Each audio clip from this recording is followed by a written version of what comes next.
It's summer, and it's warm, and all things hot, and it's time for hot girl reading. Hello everybody, welcome back to my channel. My name is Izzy. If you are new, hey girl. I thought it would be fun to do a summer book recommendations list for you all.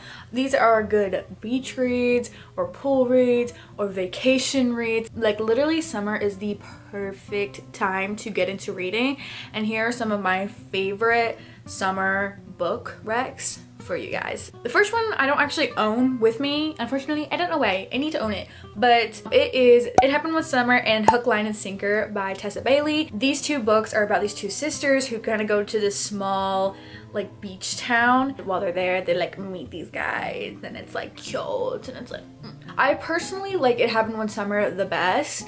Hook, Line, and Sinker is cute, but I don't know, I do like it. They like go together really well, these two books. I would still read it. I do enjoy it. It gives summer vibes. You're on the west coast, oceanside, in this small town where like everyone knows everyone and it smells like sea salt, and they're the boys that you go to have crushes on are all sailors, and that's basically the vibes. This book definitely screams summer, and that is Malibu Rising by Taylor Jenkins Reid. She has like all this like world kind of. If you've read Daisy Jones and the Six, it's kind of in the same world. It's about Mick Rivas, 4 kids, and these kids are kind of like they're in their adult life and they are like having this huge party, but the party is kind of going wrong. It's kind of telling about how they're having this huge party, and it's also flashbacking to when they were kids. And this book just, oh my god, this book is it's summer in a book. It is just so fun. There's also like a lot of like stuff happening in this, so it's not, you get summer vibes, but also there are other things happening in this book. Obviously, they live by the beach. They learned how to surf. They surf like as a family. One of my favorite TJR reads. It's so good. Summer to a T. I haven't talked about this book because I just read it a month ago, and it's become one of my favorite books that I've read recently, and that is Mary Jane by Jessica Anya Blouse. Also, this cover, so cute. I could not stop thinking about this book for a good like 2 weeks straight, and I got in a reading slump. I'm obsessed with this book. It is based off in the 1970s about this girl named Mary Jane. She comes from a very like conservative family, but in the summer she is babysitting for another family who is very like free-flowing and very hippie-ish. It's a journey about like finding who you are, but also seeing how others live and appreciate you, and it's just, oh, it's so good. The characters in this book, they're so real. Like, these characters felt so real. It is such a character-driven story. Obviously, it's a coming-of-age story. It was so good. I highly recommend you read it this summer. Next book I have is The UN Honeymooners by Christina Lauren. I feel like I never really shout this book out, but it's so fun. So this book is about a girl named Olive who attends her twin sister's wedding. Well, her twin sister and all the guests got food poisoning, and her twin is like, hey, we've have our honeymoon vouchers, will you still go, because it'll be basically a wasted trip, just like go. She's like, okay, fine, I guess I'll go to your trip to Hawaii. The catch is her arch nemesis, the best man, Ethan, is also attending with her to make it look like they are a couple. So they kind of have to put up this facade that they're married and this is their honeymoon. Like I said, summer in a book. They're in Hawaii. They're on a vacation. It is so fun. Enemies to lovers. Although I use enemies to lovers very loosely. I really just, actually the ending of this caught me off guard too. There's like a little twist that kind of happens, and I was not expecting it at all in this book. You just get all of the summer vibes because they're in Hawaii, and I love Hawaii. I miss Hawaii. I want to go back to Hawaii. I went to Hawaii one time. It was really fun.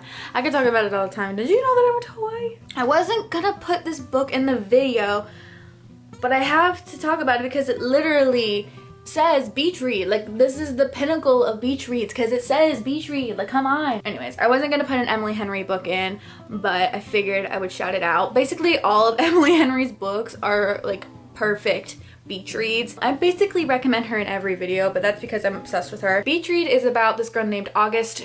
Is it August? January. Her name's January. Sorry. I don't know why I thought her name was August. I'm thinking of Taylor Swift right now.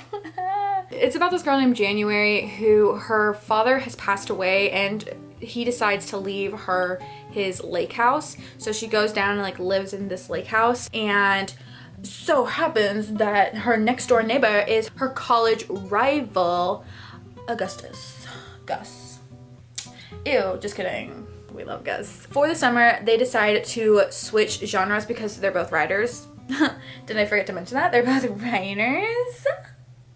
They both kind of have writer's block, and they need like to switch it up a little bit. And plus, they're making it a competition who can be better at writing in the other person's genre. This book is so good. If you've not read it, what are you doing? Just go read it. Just go read it. Say, thank you, Izzy. Thank you for recommending me this. Thank you for telling me to finally read it. This is your sign. If you've been wanting to read Beach Read and for some reason you have not read it yet, this is your sign to go read it. I'm setting it out for you. This is my little pedestal. Go read it. Thank y'all. A book I've read very recently is Mr. Wrong Number by Lynn Painter. This is an adult book. I know she has some YA books.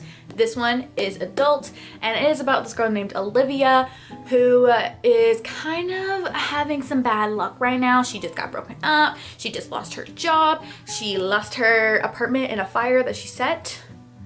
Well, we won't talk about that. So she moves in with her brother and his roommate. And this roommate is kind of like a guy that she thinks is like all high and mighty, and that he's like, he thinks he's too good for everybody, but she's like, I don't care, whatever. So one day, Olivia has received a text message from this number, and she's like, it's like, it asked like, what are you wearing tonight? And she's like, who is this? And she's like, I don't know, socks. Have you seen that? Wait, what is that from? What are you wearing, Jake from State Farm?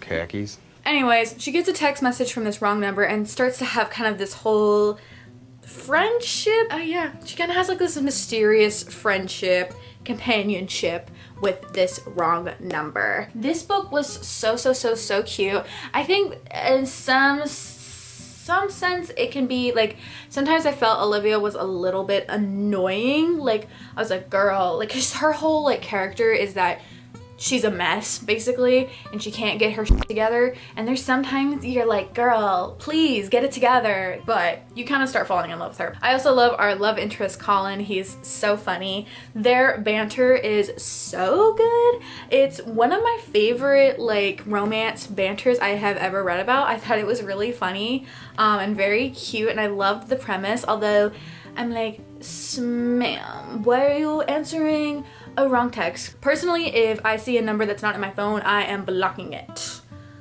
Just saying. But yes, it is so cute. Gives summer vibes. For some reason, I don't really know why, it feels like it gives summer vibes. Just trust me. It's a cute little rom-com. Summer. I've got two YA summer romances to kind of give ya because I'm generous. For some YA summer romances for you, I have Love and Gelato by Jenna Evans Welch. I had to enunciate that because I've messed this up 8 billion times. Love and Gelato by what did I say that like that? Love and Gelato by so sorry. This is about a girl named Lena who her mother has passed away, and like kind of her like dying wish, kind of sounds bad, but it like is to have Lena go visit her father in Italy. She meets this guy and she's kind of bebopping around in Italy. She also finds her mother's diaries, which kind of recollate, why am I saying that wrong? Recollate, right? Why can I not talk today? Recollate. Okay, I keep seeing collate, but I don't know. Recollect. That's what I'm thinking of. Go read it. It is such a cute YA romance story. There's also a series, so they're all like standalone books, but if you like this book and you want to read the others, I think they all go in summer, and they're all different girls, and they're all going to different places. But it's basically kind of the same thing, I think. I don't know. I've not read the other ones, but this one is one of my favorite YA romances. Super cute, so fun, highly recommend. My last one for you guys is Along for the Ride by Sarah Dessen. Now y'all, I have not read a Sarah Dessen book since middle school. She was my idol at the time. I've read almost every Sarah Dessen book when I was a middle schooler. This is about a girl named Auden. Her parents are divorced, and for the summer she goes and visits her dad and her stepmom and her new baby sister. So she is in this town. She's kind of socially awkward. She doesn't really like know anybody, and she happens to find this guy who is a BMX biker, or a retired BMX biker. I don't know if you can be retired when you're like 17, but he used to be super into BMX biking, and they kind of start to getting to know each other, and they go on these like nightly adventures together, and it's just so good. It's so fun. I really love this book because it does, like I said, you're also getting the summer vibes. I think they go to the beach. I think she lives in I think they live in like a beach town area. There's also like some family issues happening, so it's a little bit like deep in the sense of that. It's so good. If you can get over the fact that this is the ugliest cover, mostly these are very 2009. I don't even know when was this published? 2009, wow. It's so fun. They're still so cute. Gives a little flashback to my middle school self. And you know what? I love that for her. I really gotta go to the bathroom, so we're gonna end this video. Thank you so much for listening to me. Thanks. Appreciate it. Thank you so much for watching this video, and I will see you guys all in my next one.